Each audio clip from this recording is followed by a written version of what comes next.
Mirë se erdhe në botën ku askush nuk është i pafajshëm. Sekrete shqiptare, vendi ku rrëfimet më të thella, më të ndaluara dhe më të pathëna të shqiptarëve marrin zë. Na bëni subscribe për histori të ndryshme.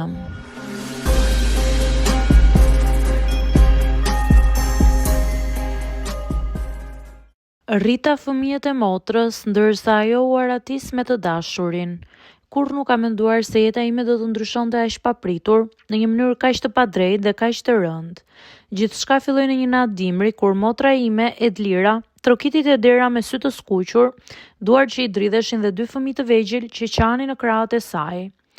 Ajo s'më tha asgjë, thjesht më pa drejt në sy dhe më tha: "Vetëm sonte, të lutem, do t'i lë këtu vetëm sonte."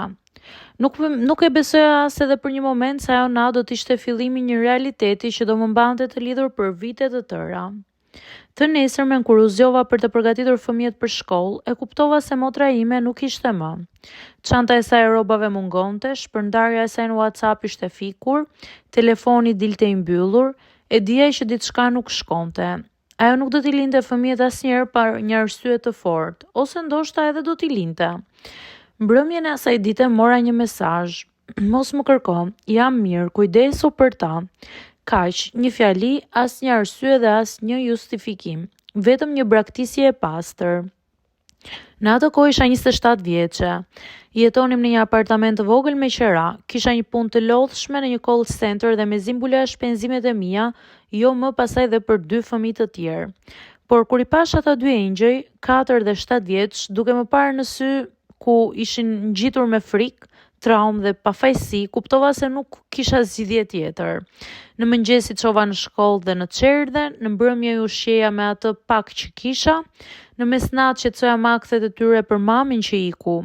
Në fillim besoja se Edlira do kthehej. Çdo ditë kontrolloja telefonin, çdo ditë mendoja se dera do hapej papritur. Por ajo nuk u kthye, as atë muaj, as atë vit. Kaluan 6 muaj kur një ditë mora një telefonat nga një numër i panjohur. Ishte një grua nga një qytet i largët i Serbisë. Ajo më tha: "E di që e motra e Edlirës. Ajo është këtu, jeton me një burr, kam punë, shtëpi, gjithçka, por nuk duan të dëgjojnë për fëmijët." Më iku truri, ngriu trupi komplet. Ajo kishte filluar një jetë të re pa fëmijët e saj, pa ndjenjen më minimale të fajit. Mesazhet e rralla që më dërgonte ishin të shkurtra dhe gati të pamëshirshme. "Mos më shkruaj më për ta, mos më bëj presion, unë nuk kthehem." Me kalimin e viteve, fëmijët filluan të më quanin mami dhe njerëzit nëpër familje shokoheshin dhe filluan që të më gjykonin të gjithë komshinjt. Aty më dëmtoi më shumë zemrën, pash veten të rritesha më shpejt se moshatarët e mi, pash ëndrat e mia të veniteshin, ndërsa ëndrat e tyre rriteshin në duart e mia. Kam punuar 2 punë njëkohësisht, një ditën dhe një natën. Kam shitur rrobat e mia, telefonin tim, çdo gjë që nuk ishte e domosdoshme, vetëm që ata të mos e ndjenin peshën e braktisjes së nënës së tyre. Një natë kur djali ishte 10 vjeç më pyeti: "Nëse mami nuk na ka dashur, po ti, pse na do kaq shumë?" Nuk dija si të përgjigjesha, thjesht e përqafova fort dhe i thash: "Sepse dashuria nuk vjen nga detyrimi, dashuria vjen nga zemra." Ai më shtrëngoi dorën dhe tha diçka që nuk e harroj kurrë: "Ti je mami im, pa ty ne nuk do ishim gjallë."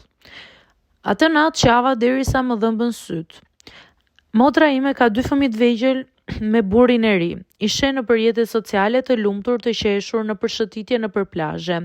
Asnjëherë s'ka pyetur se çfarë po bëjnë fëmijët që ka lënë pas. Asnjëherë nuk ka kërkuar të di si janë dhe asnjëherë nuk ka thënë më fal. Në fillim e urreja, ndërsa tani kam thjesht një boshllëk, një zhgënjim që nuk e di ku ta vendos.